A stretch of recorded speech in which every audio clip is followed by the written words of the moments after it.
On est de retour sur Direct Investisseur. On reçoit tout de suite Marc Daguerre, qui est fondateur de Daguerre Trading. Bonjour. Bonjour Marc. Bonjour Antoine. Bonjour Aziz.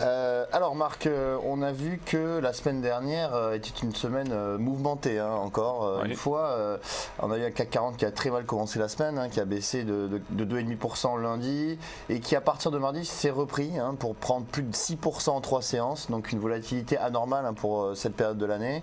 Quel est votre sentiment là? Donc on a entamé le rallye de fin d'année, on peut le dire, sur l'indice CAC 40. Oui, alors on peut le dire modestement parce que comme je le disais ce matin avec Lucie, si on veut être très honnête, les zigzags, et le mot n'est pas faible pour le coup, qu'il y a sur le CAC et sur les indices en général depuis cet été sont totalement erratiques et très difficiles pour n'importe quel gestionnaire, trader, etc. Quand on est capable de perdre 600, 700, 800%, de reprendre 500%, points, pas pourcent, perdre 800 points, reprendre 500 points, etc. Des mouvements comme on l'a vu, le CAC qui a perdu près de 11-12% la semaine précédente d'avant, qui a déjà repris plus de 8%. C'est totalement ingérable, surtout que ça se fait sur des niveaux qui sont pas forcément les plus marquants qui soient. Maintenant, aujourd'hui, oui, on a une semaine écourtée, forcément, puisqu'elle est de 3 jours. Je pense que... Ce matin, déjà, on reprend plus de 1%. Oui, donc comme on le disait, à l'ouverture, on était à plus 0,30%, et on le disait avec Lucie qu'il valait mieux jouer là-haut sur cette semaine. Oui, c'est là, à très court terme, c'est une évidence. Donc là sur le CAC 40, on peut revenir sur les 4400 points, par exemple? Oui, je pense que c'est la zone à surveiller qui correspond à la fois à une oblique baissière là, qui passe par les 3 sommets que vous avez d'ailleurs tracé en bleu là ici. Oui, je pense que c'est à peu près la zone qui pourrait être celle de fin d'année avant de remettre les compteurs entre guillemets à zéro pour l'année prochaine et voir ce qui pourrait se passer par la suite. Oui. Alors sinon, si on s'intéresse un petit peu aux actifs entourant donc les composants de l'indice CAC 40, on a des valeurs comme Total ou ArcelorMittal qui sont bien reprises. Est-ce que vous avez un sentiment sur des valeurs qui présentent des intérêts actuellement? Oui, alors sur les actions, de mon côté, je suis rentré uniquement sur Hermès la semaine passée parce qu'elle avait marqué un nouveau plus haut, que c'est une valeur quand même assez solide. Alors, malgré tout, vous voyez, on peut toujours essayer de trouver des contre-indications parce qu'avec ce qui se passe notamment sur le rouble en Russie, dont on parlera certainement tout à l'heure, Hermès comme une valeur du luxe, on sait aussi que ça peut jouer de façon collatérale sur... Mais moi, c'est quand même une valeur très solide. Si vous resserrez le graphique que vous avez là, vous allez voir qu'on est sorti... enfin, quand je dis resserré, c'est sur de plus long terme. Vous voyez, c'est cette zone de plus haut, là, de presque triple top qui a été largement dépassée. C'est à peu près... C'était ça le signal pour moi qui était assez positif. Donc j'attends encore de nouveaux plus hauts sur cette valeur. Alors, Marc, vous êtes rentré sur cette valeur sur quel niveau on était autour des... Alors attendez, je me souviens pas du niveau exact, mais si vous me remettez le graphe, je vous dirai quel jour c'était, j'ai pas fait attention. On était un peu au-dessus des 280. C'était pas au plus haut là, mais quand on a commencé à consolider, ça devait être dans une des bougies de consolidation là, avec un stop qui était sur les récents plus hauts. Donc bon, pour l'instant il est toujours en pause, ça se passe bien, et je pense effectivement que même si une autre petite vague de consolidation intermédiaire peut avoir lieu, je pense que c'est une valeur qui va marquer de nouveau plus haut. Hermès qui a fait l'actualité, notamment sur le plan fondamental. On a eu Bernard Arnault qui a voulu sortir du capital, je crois. Oui, c'est ce qui avait sans doute donné un petit coup d'impulsion à un moment à la valeur. Comme on a vu d'ailleurs, vous vous souvenez, on parlait souvent de Technip et l'affaire Technip-CGG. CGG qui a perdu près de 30% le jour où Technip a renoncé à son offre. Donc c'est ces petits événements fondamentaux qui font varier les cours de façon extrême et parfois... de façon un peu abusive, mais bon, voilà. Et donc vous n'êtes pas en position sur d'autres valeurs de la côte française? En France, non. Je suis assez exposé sur le marché américain encore. D'accord. Avec Facebook, Google, Apple, enfin des valeurs technologiques notamment. Même pas uniquement, je crois qu'on est sur Procter & Gamble aussi, qui n'a rien à voir avec le secteur. Mais oui, j'ai pensé, à tort ou à raison, j'en sais rien, nous verrons, l'avenir nous le dira, que les marchés américains avaient une configuration qui me semblait plus solide. Et alors, Facebook par exemple, exemple, c'est intéressant. Facebook qui est pas loin de ses plus hauts historiques. Hein. On est en code $80 hein, sur Facebook. Vous avez pu entrer à quel niveau? On est rentré à 74. 74, d'accord. Et là, on a eu, il y a eu la petite vague. Il y a eu la petite vague de baisse qui avait été un petit peu. Parce que là, vous voyez, si vous enlevez les 3 dernières bougies et qu'on se remettait, vous et moi, au jour où là, on avait raison d'être un tout petit peu inquiet. Mais vu qu'on était rentré à 74, on avait un stop qui était quand même plus tranquille, qui était autour des 70. Donc voilà, pour l'instant, ce qui se passe marque pour moi un élan assez positif. On a comblé le gap, on a retracé tous les ratios de Fibonacci et je pense que outre le potentiel double top, il n'y a pas grand chose qui devrait arrêter la valeur. Bon, on verra encore une fois. De manière générale, un secteur technologique aux États-Unis qui performe plutôt bien. Tout à fait, Aziz. En hausse de plus de 10% je pense sur l'année. Oui, et même je pense que là, ce qui est intéressant, c'est que sur les 2 dernières semaines, le Nasdaq a lui-même surperformé le S&P. Donc ça marque un petit décalage des valeurs technologiques sur les valeurs industrielles. Et oui, c'est pour ça qu'on est resté sur ces valeurs-là. Voilà. Alors, Marc, un petit mot sur la Russie maintenant. On en parlait, vous l'évoquiez il y a quelques instants en parlant d'Hermès. On a vu des mouvements très très forts et très très violents sur la paire USD-RUB par exemple, et sur l'indice russe, donc RTS en parallèle.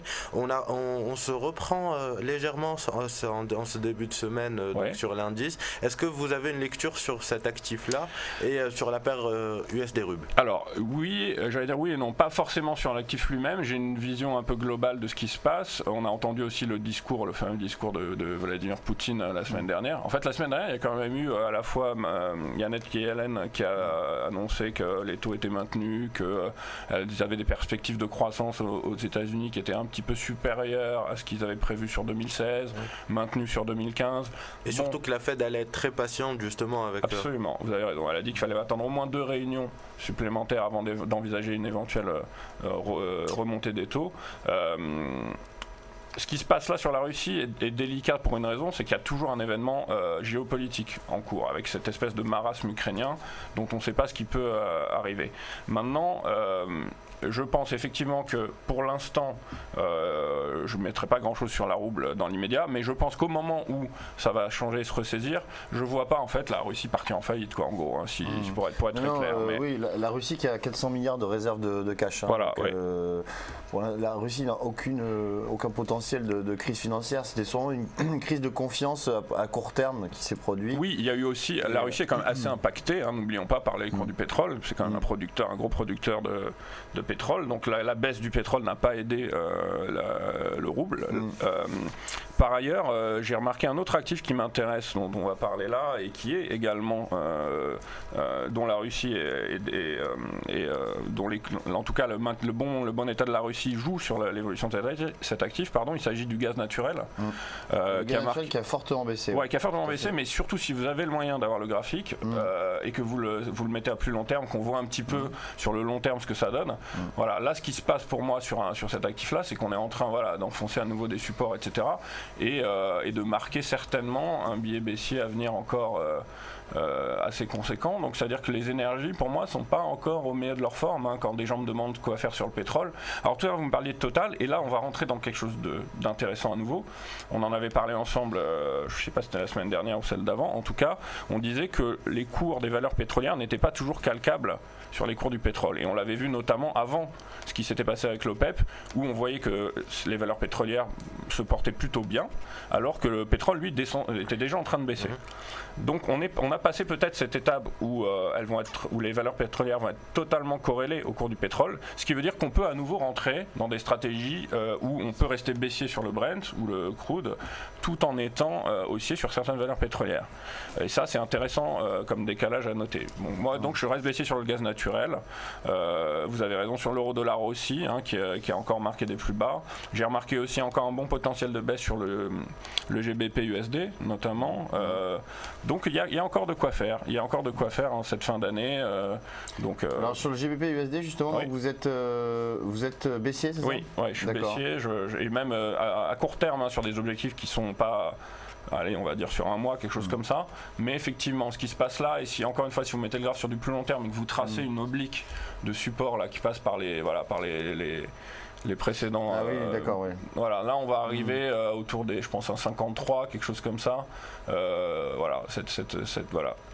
Si vous la tracez, vous la faites passer par les plus bas. Je pense effectivement qu'on devrait atteindre ce niveau dans un premier temps, puisque je vois pas grand chose avant ça nous permettre de rebondir. Donc un potentiel de baisse au moins égal à 1,51,30. Ouais, quelque chose comme ça, ouais.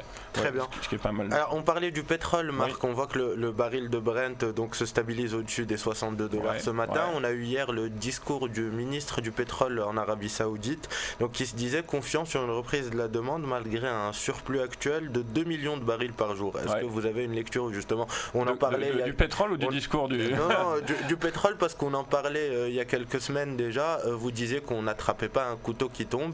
Est-ce que justement il atteint le plancher, ce couteau? Non, je le pense pas. Je pense que ce maintien est pour moi ce que j'appellerais un peu artificiel.